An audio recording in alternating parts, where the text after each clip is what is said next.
Alright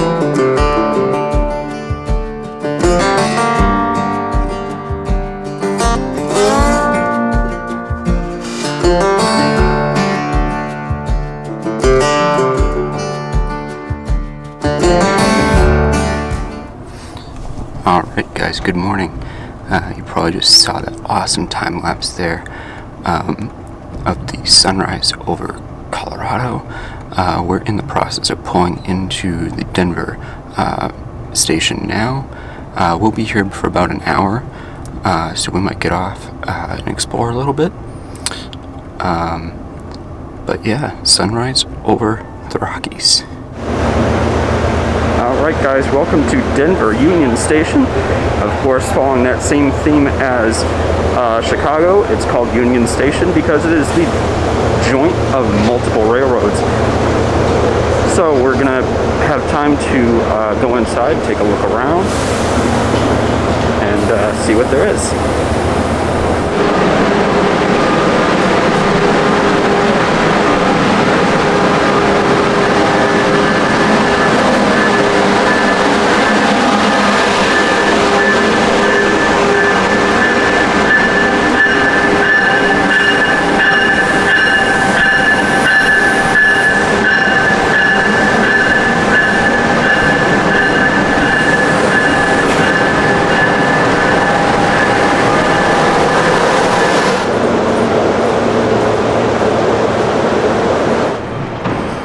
Behind us, you can see the front facade of Union Station here in Denver.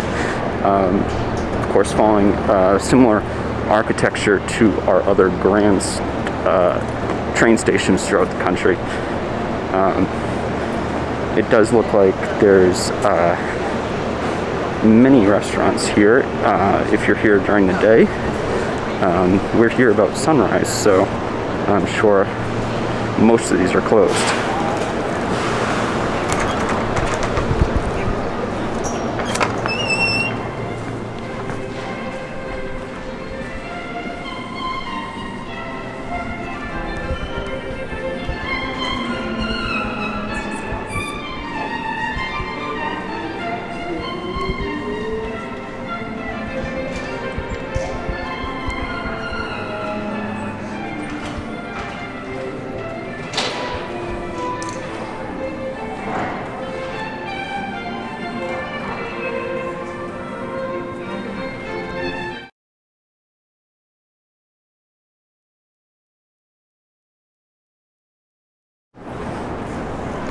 Alright guys, so that makes up for a quick stop here in Denver Union Station.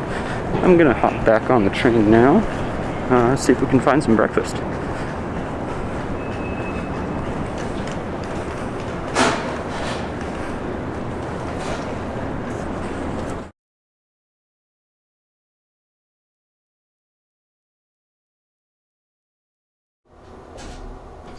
Alright, so we just wrapped up breakfast, and we're just waiting now for the train to depart in about 10-15 minutes or so from Denver here.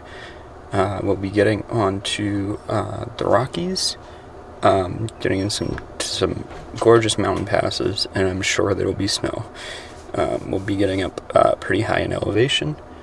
Of course, Denver here, you're roughly a mile high. And yeah, so this is the exciting part of the journey. If you've made it this long, thank you. Yeah, we're looking forward to seeing what the next day or so brings. Alright guys, after a short delay, we are now off into Colorado. We just left Denver and going towards the mountains. We had a short delay there due to a stowaway having to be removed from the train that hopped on in Denver. So passing by some of these neighborhoods here, lots of people happy to see the train waving. All right, folks, we appreciate your patience back there. Really We're cool going to to continue heading west into the Rocky Mountains, folks.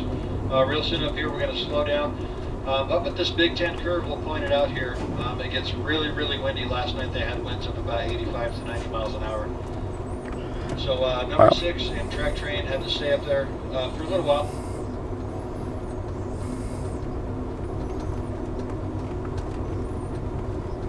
Alright, so if you guys didn't hear that announcement, there is what they call the Big Ten curve up here. Again, folks, we appreciate your patience. Also, just a reminder, folks, we appreciate everybody complying with Amtrak's mask policy.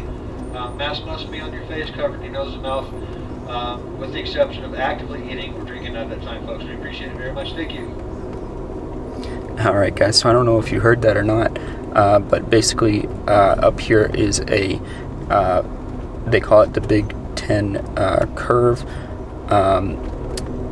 basically a turn in the track as we approach the mountains, where they had 80 to 90 mile an hour winds coming across yesterday that required a train to stop.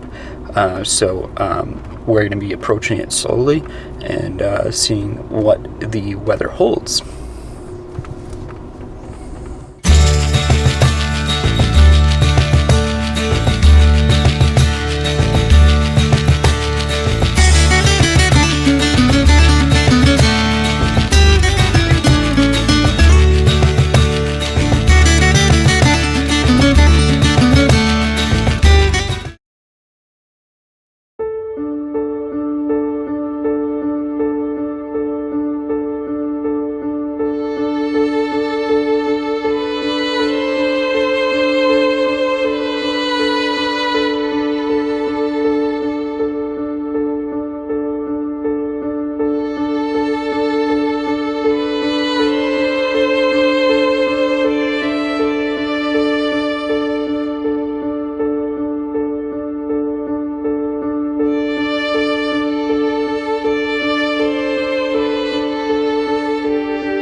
guys, so we just went through Big Ten Curve outside of Denver. It's at the base of the Rocky Mountains. We are now in our second tunnel as we ascend in elevation up into the mountains. And look at this, guys. Absolutely incredible.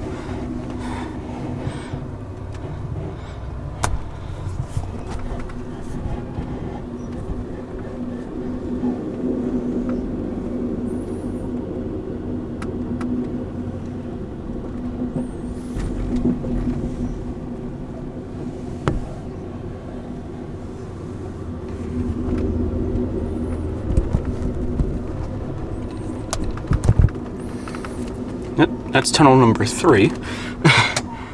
I haven't seen any wildlife yet, but I would not doubt if we run into elk, deer, bear, mountain goats, bighorn sheep might be out here as well. It's really an incredibly diverse landscape, and this is just absolutely thrilling. Another tunnel. And the history of this route is extensive. Let me see if I can pull that up here. Alright, cell service is a little spotty here as we go in and out of these tunnels, so I'll read the description in a bit, but basically this route has been in continuous operation since the 1940s. A lot of this track and the tunnels date back to the 20s or earlier, and it was a major route between Denver and the San Francisco area. Specifically, Emeryville is where we're getting off, which is basically Oakland, California. So I do see some snowy mountain peaks in the distance. So we are gaining a lot of elevation right now, going up the sides of these mountains and through the tunnels. And I have to say that the camera absolutely cannot do this justice at all. And you really have to come and see it. I have to say, even if you were to get on in Denver and just ride it to California, you'd experience an incredible journey that most people never get to see. Absolutely amazing. Doors closed. If they're open, they sometimes get some diesel exhaust fume in. So let's keep those indoors closed, folks, as we make our way through the Moffat Tunnel. Should take about 10 minutes to get through. 6.2 miles long. Folks, once we get on the other side of the Moffat Tunnel, we're going to be at the Winter Park Ski Resort. So look on the left side of the train for the Winter Park Ski Resort. That's where the Amtrak ski train comes up. So from Denver Union Station to the Winter Park Ski Resort and then back to Denver Union Station is the Amtrak ski train. All right, folks, here we go, Moffat Tunnel.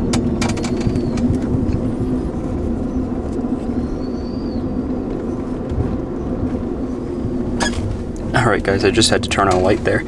We're currently going through the Moffat Tunnel, 6.2 miles long. It's going to take us about 10 minutes to get through it. This tunnel was hand dug in the 20s. Well, I shouldn't say hand dug, but not built with modern machinery. And they actually ask you to remain seated where you are, because if you open the doors between the cars, there's a chance that it could let in diesel exhaust, which has carbon monoxide. So right now it's just pitch black. On the other side is a major ski resort that Amtrak also runs a train to. I don't know if we'll be able to see much of anything. He said it's out to the left side. We're on the right side. And I don't know if we'll have time to get back to the observation car to see it. Maybe I'll run back to one of the side windows down here. Alright, so we just got through the Moffat Tunnel. It took us 10 minutes to get through. And right now, we should see the ski resort. There it is. I got the groomers out there making the trails for the ski season. That's cool. So out of Denver, you do have the option of the ski train. The ski train will take you right here.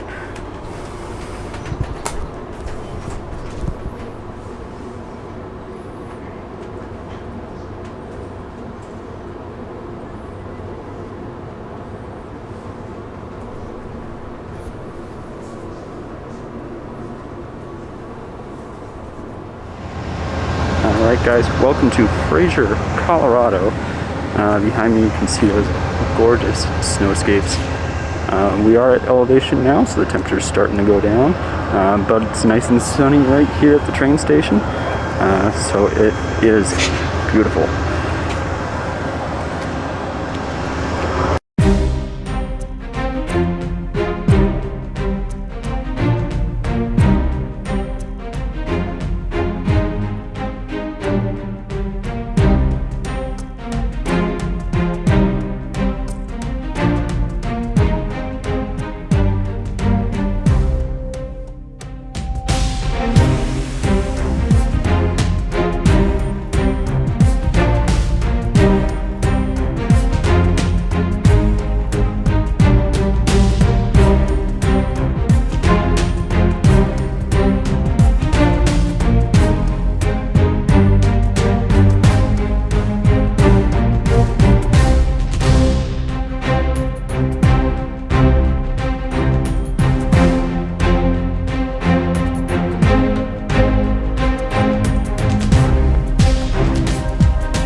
for our name to be called for lunch, and admiring these amazing views. It really just does not stop. I think our next station is, where was it? Next station is going to be Glenwood Springs, which is Aspen. So that'll be nice. We did go through Granby, Colorado earlier, and that's kind of the entryway into Rocky Mountain National Park. So from Glenwood Springs and Aspen, go into Grand Junction and then out to Utah for even more unique scenery. So it's going to be a long day of endless views. Alright guys, we just had a nice quick lunch, just a Caesar salad, and as we were finishing up lunch, one of the dining car attendants let us know that we would be passing some wildfire areas where a couple of years ago Colorado had some really bad fires. This one in particular was sparked by a cigarette flicked from a car on I-70, which you can see behind us. And what that did was it burned the trees that were holding back a lot of the loose soil and rocks from these huge mountainsides. So last year when they had a lot of rain and flooding, that rock and dirt let go and came across I-70, and it actually altered some of the behavior of the Colorado River here. So they're still working on it in a lot of spots, trying to repair the roadway and clear the debris. So it's a shame, and I mean we can still see a lot of the wood debris in the riverbed there. But it's hopefully something they won't have to deal with here in Colorado for a long time.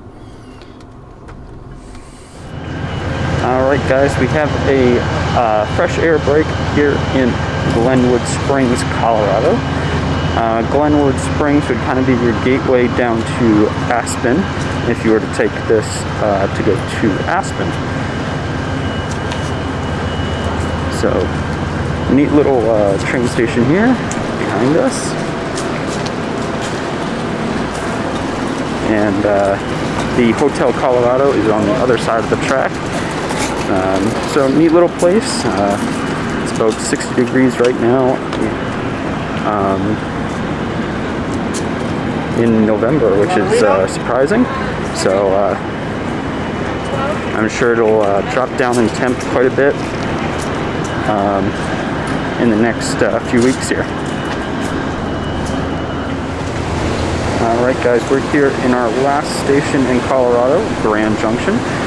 From here on, we'll be going on to Utah tonight and then into California.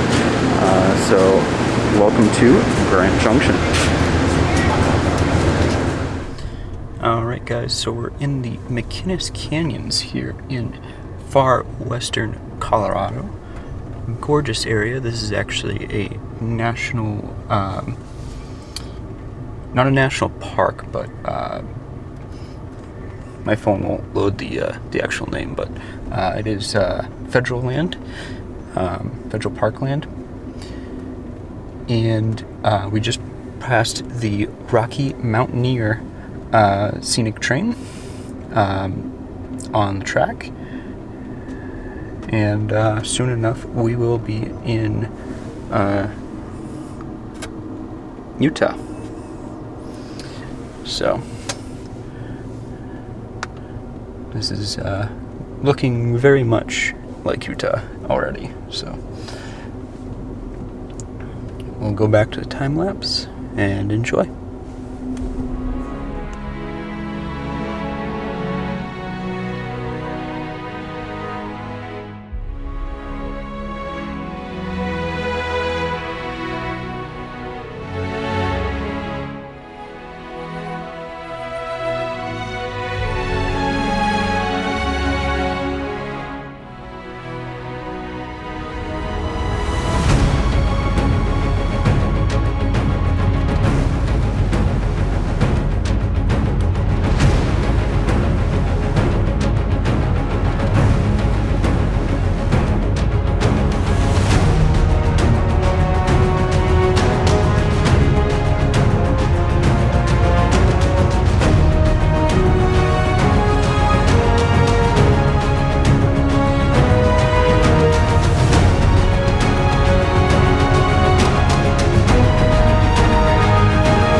first glimpses of sunset here in Colorado.